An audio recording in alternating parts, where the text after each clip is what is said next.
Welcome to the Software People Stories. I'm Shiv. I'm Chitra. And I'm Gayatri. We bring you interesting, untold stories of people Associated with the creation Or consumption of software-based solutions. You'll hear stories of what worked, and sometimes what didn't, you will also hear very personal experiences. and insights that would trigger your thoughts And inspire you to do even greater things.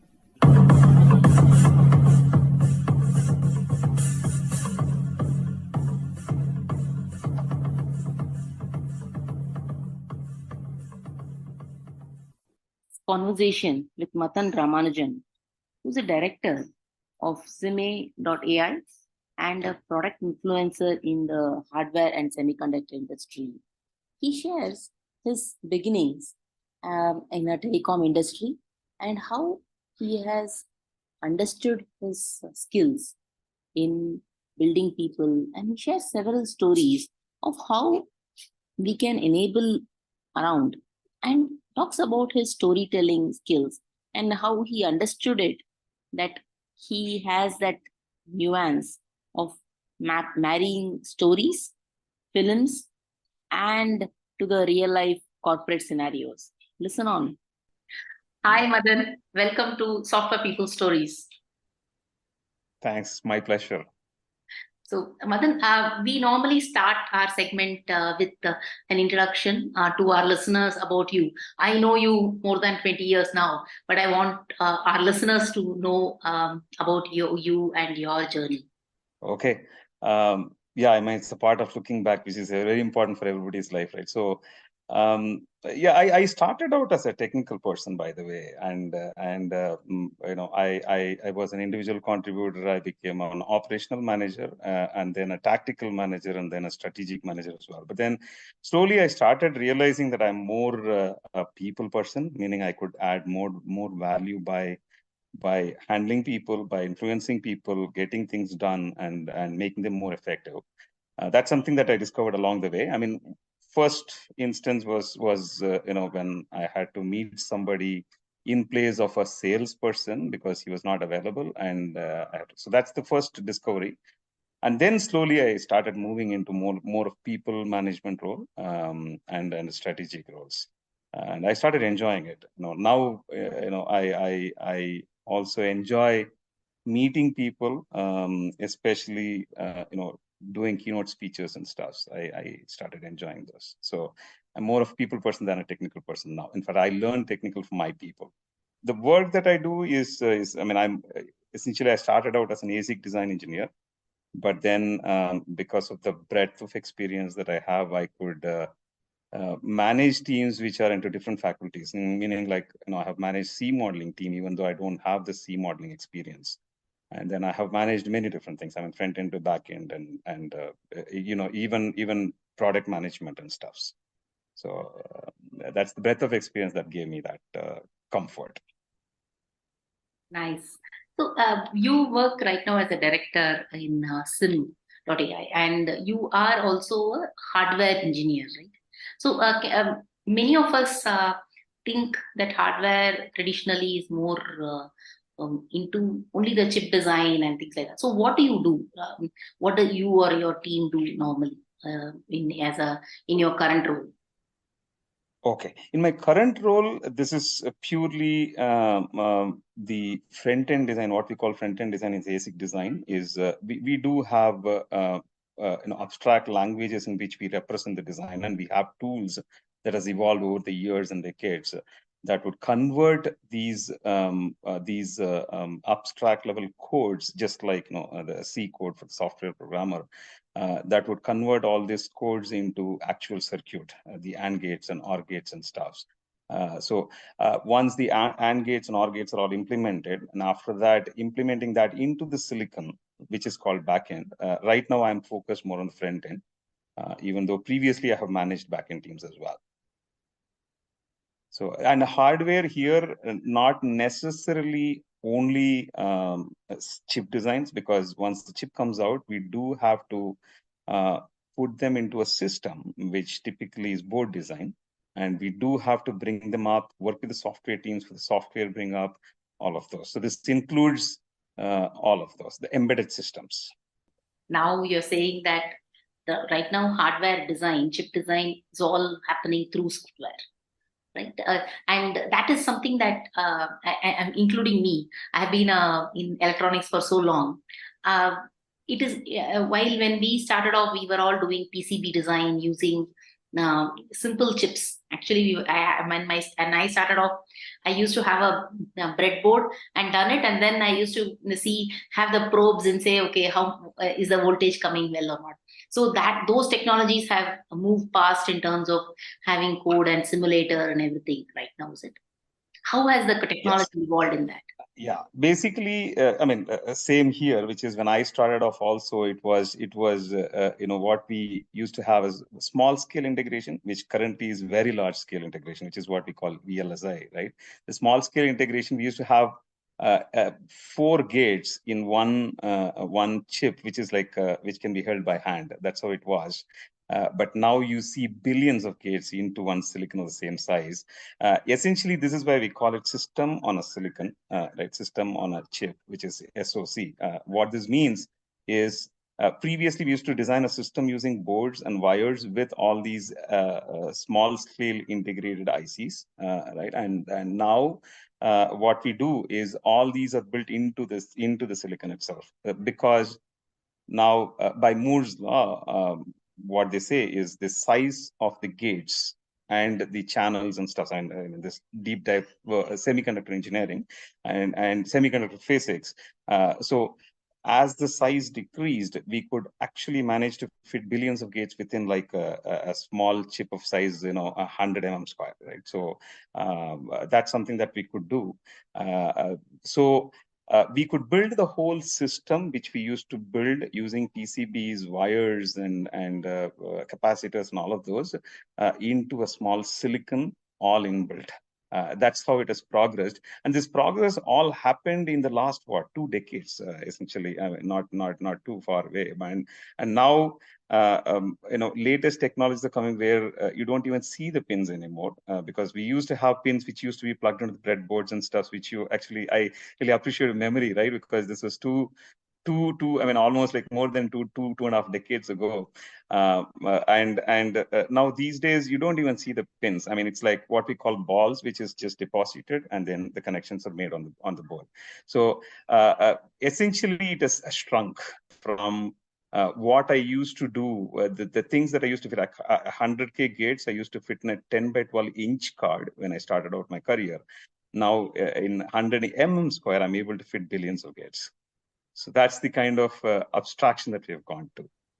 And this was enabled because the semiconductor physics matured over time, one. Secondly, the tools which help us describing those circuitry, not necessarily at a netlist level, rather not even at a very abstraction level of if then else statements, just like you would have in software. That enabled us to achieve this. Wow, excellent. Because the earliest memory I have of this is I was doing an internship in IIT Madras. We had a small soldering. Obviously, we have done soldering in the mechanical lab, and that was very different from here. And you know that the chips cost millions of rupees. So you are so scared to touch it and say, okay, what if I make a mistake? And you refer so many times and then test it and stuff like that. So I'm so impressed with how much the industry has moved. So what has been from your perspective, what all did you have to learn, and what did you have to unlearn, Mathan, as you have moved from early stages to where you are today? Okay, I mean, this, of course, the technology keeps growing, which means you have to keep yourself up to date, abreast of what are the latest happenings. But then to me, as I said, I learn from my own people, which means I do more of a people role rather than a technical role, and learning is mutual. The folks that I've managed are all gurus in their own domains, and they're very seniors. So learning part for me is more on the people side. I learn people, and I influence them. I motivate them. I motivate them not by coaching them, by asking questions. Just like, in fact, what I really appreciated while I was watching this, the strength that you were possessing, which is something that I actually noticed, was the real curiosity. curiosity is one of the biggest strengths. I usually say, recently I was actually called for being a judge in a huge forum, which is like, 5,000 participants worldwide. This is conducted by one of our major tool vendors for the whole industry. And in that, I was invited to be the judge for one of the tracks, which is called verification track, which is not my domain. And the reason why they also know about it, they also know that I am not an expert in verification, but that's precisely where I play the role, which is, to me, just like knowledge is strength, ignorance is also strength. Ignorance is a strength once it comes with curiosity. And that's precisely what I observed in you right now. In fact, the way that you're asking questions, the real heartfelt curiosity that actually puts me back. In fact, it has taken me back by 22 decades and start remembering things, because recollection of the past is one of the essential components of us recognizing ourselves on our achievements, right? That's precisely what I noticed. So now I'm focusing more on these kind of people aspects, and I learn the technical stuff from them. So which means it's not unlearning, rather what I learn is more of the people, and my people learn the technical parts, and they are actually bringing up the team also. In fact, even I usually hierarchically structure the teams, and they bring in the value, and they see the value that they bring in, and we move forward together. So the learning is more on people aspect for me right now. And you also mentioned early on that you were a operational member. Once you had that had an individual contributor, then moved to operational, then tactical. Now you are a director in, if I remember your name, in an AI company which also is focused on chip design. So how do you classify this? I know Ramcharan has written in terms of 6 steps in terms of how one has to reinvent yourself when you become manager or manager of managers, become a PNL director, and so on and so forth. How have you seen this evolution in terms of developing people as well as your own sense of self-worth? Okay, so in this case, what I believe you're asking is about what kind of changes that happened along the way that I discovered myself. Correct. Right. And yeah, precisely when the first instance when I could discover myself that I'm more a people person than a technical person was when I was asked to do a presentation to the customer, and I hijacked the whole conversation to where I wanted it to be. And that's precisely where I could realize.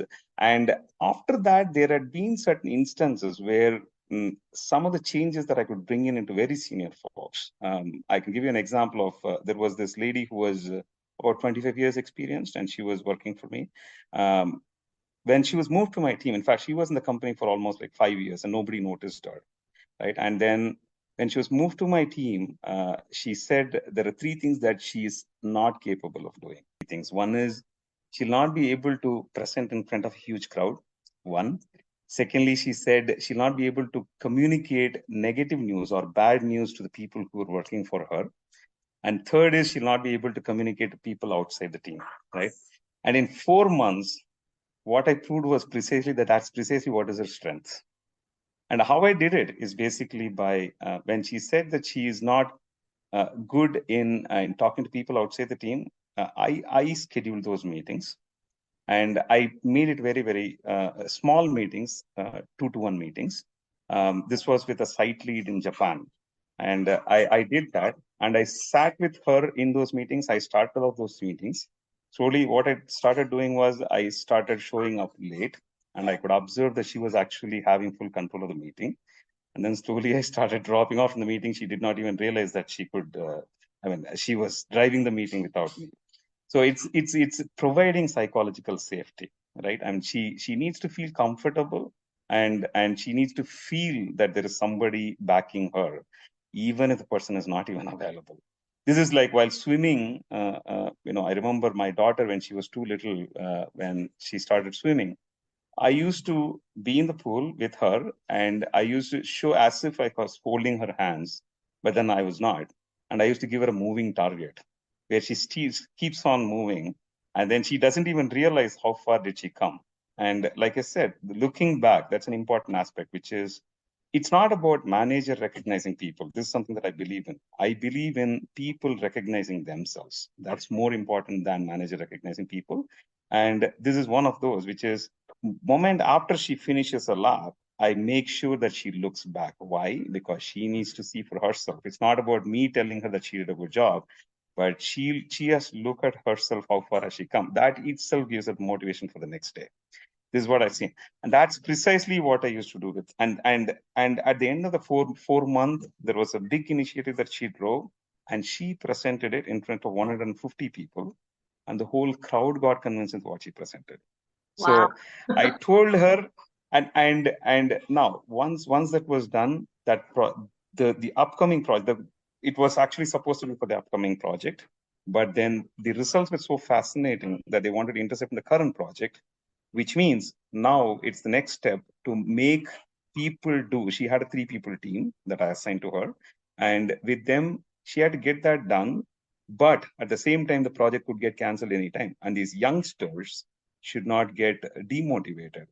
And when that situation came, I told her, would you want me to pitch in and communicate to those next level that the project could get canceled as well, not because of their mistake, but because of the project schedule.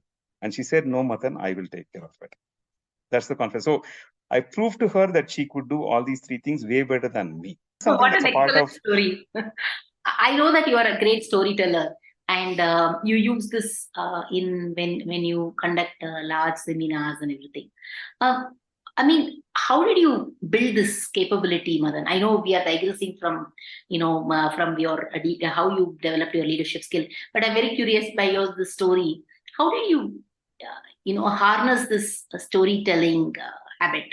Okay, this is something, instead of saying that I developed, I think it was inherently inside of me, just that I discovered it. Right, I discovered it over a period of time, because in most of the times, even in college, I used to do very well in the Vivos, even whether the results were really positive or not from the experiments. In college, we have these practicals. And whether the results came out positive or not, I always did well in Vivos. Why? Because I was able to hijack people onto what I know instead of making them derail from what I don't know, right? So so I think this was more of a discovery of mine, which was an inherent skill. This is why I keep saying that I discovered myself. I thought I was a technical leader, but looks like I'm more of a people leader than a technical leader. Just a discovery of myself. Excellent. So I think you must have had that skill of storytelling right from the beginning, and you sort of built it out as and when situation arose, is it? Yes.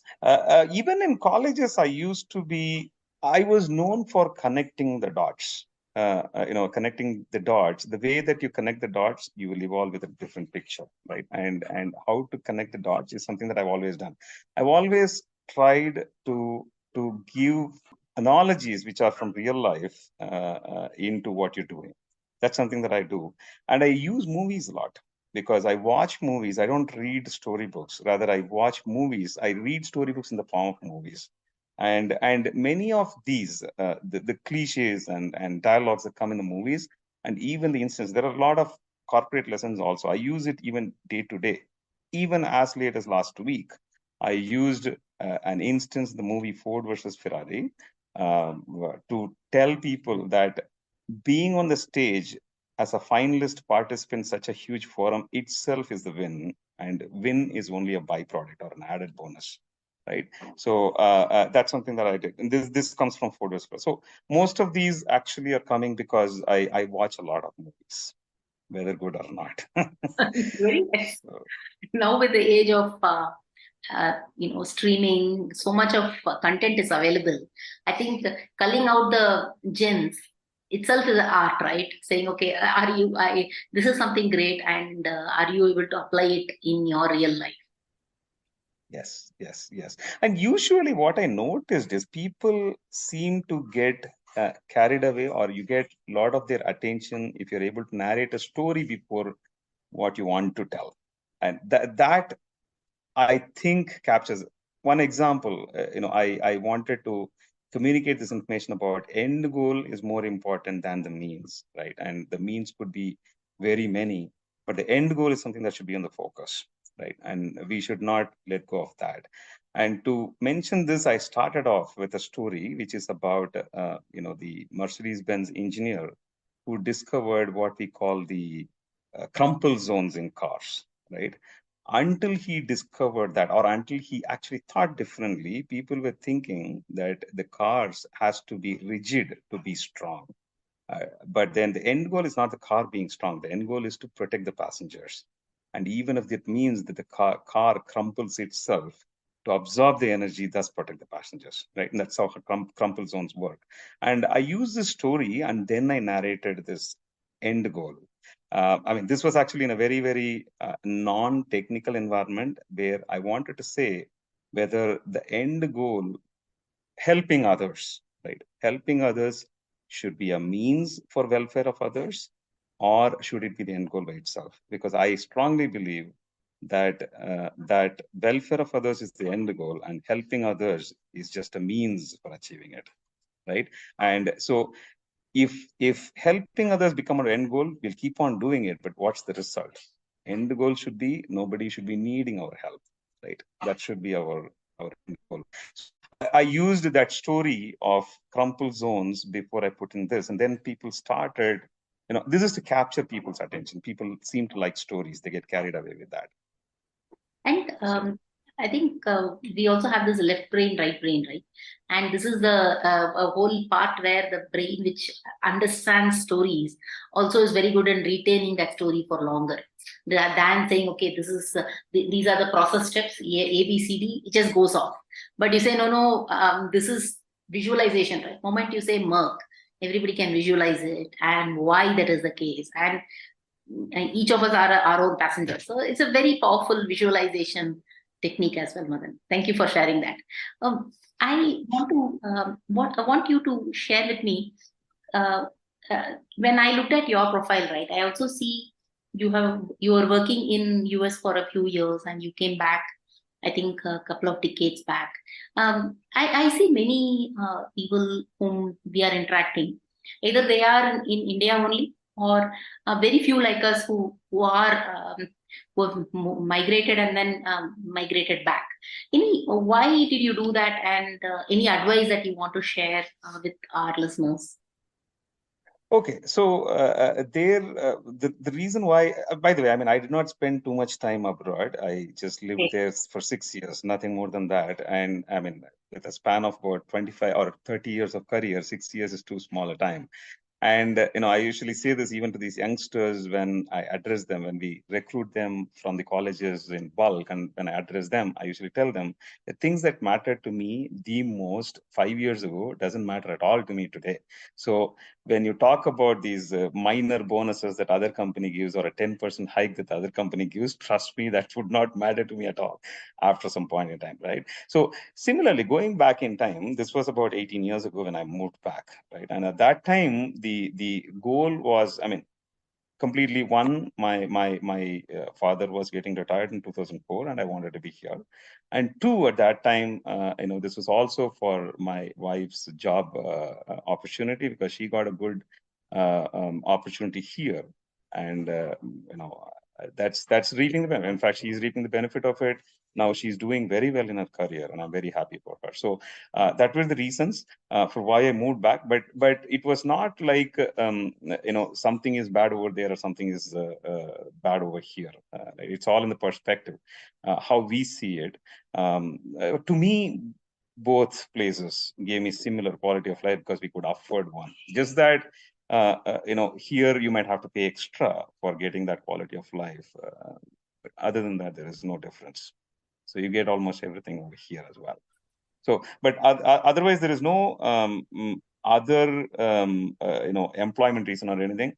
Now, when we started off, well, the technologies that we were working on in India, probably we were more looked at as skill sets rather than domain experts. But now the trend is changing here as well. There are people who are hired here for domain expertise as well, not just as skill sets. So there is no compromise per se in that line.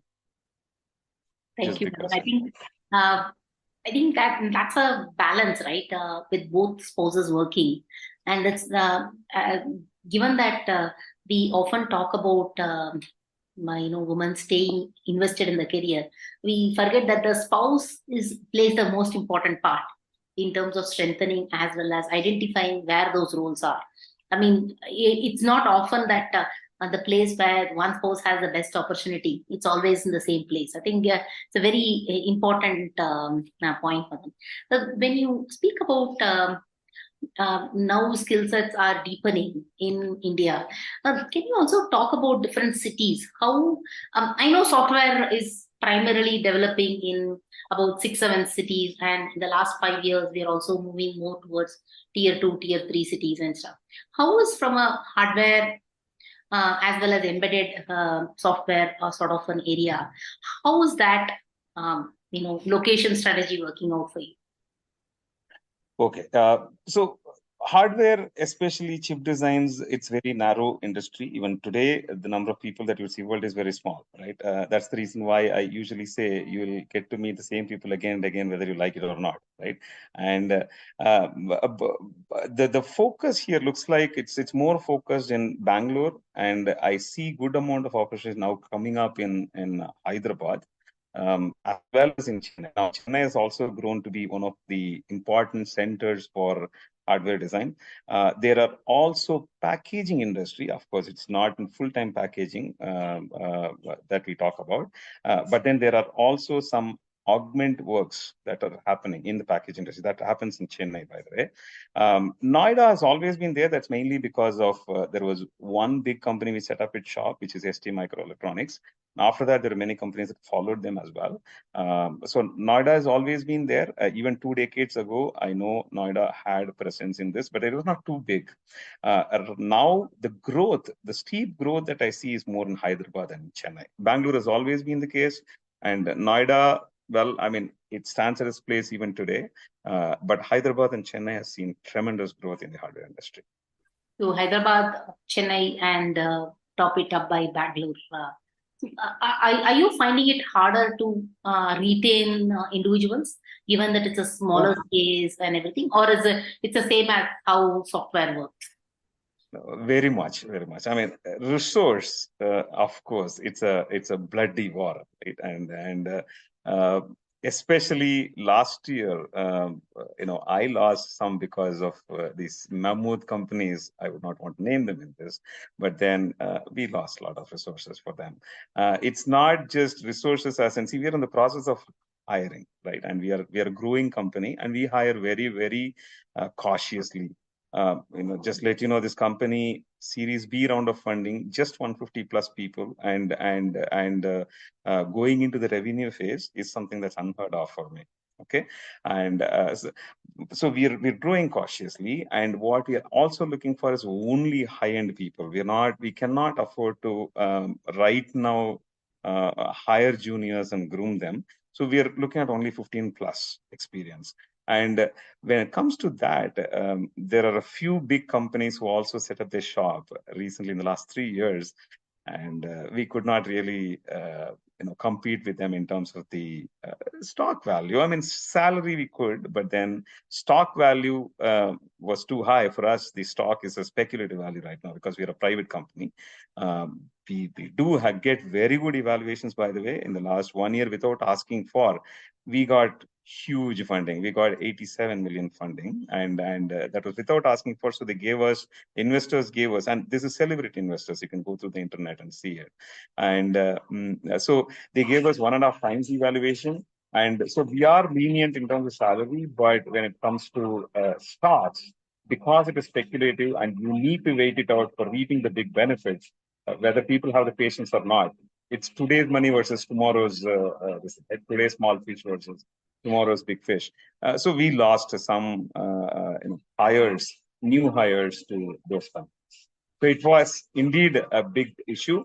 And this, not only with this company, before this, I was with SanDisk, and even there, resource and hiring has always been one of the biggest challenges in the industry, especially in Bangalore.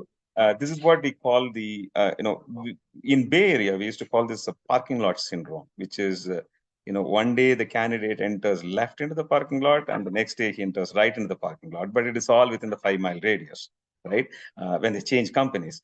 And right now, that's precisely what is happening in Bangalore. And so it's a pretty bad war.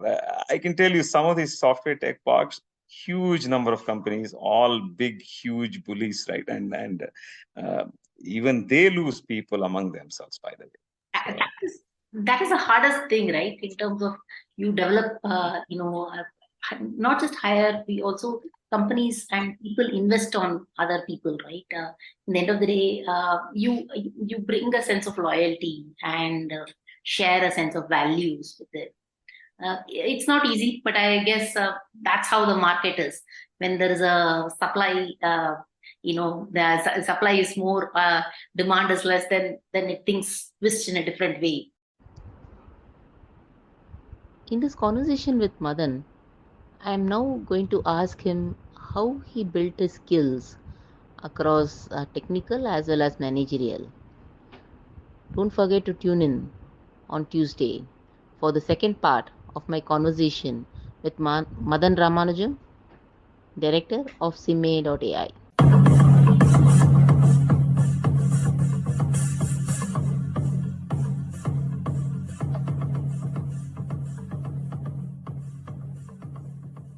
We thank Siddharth for the music and Anita for promoting the Software People Stories. If you like this episode, Please subscribe on your favorite podcast client. And spread the word in your network.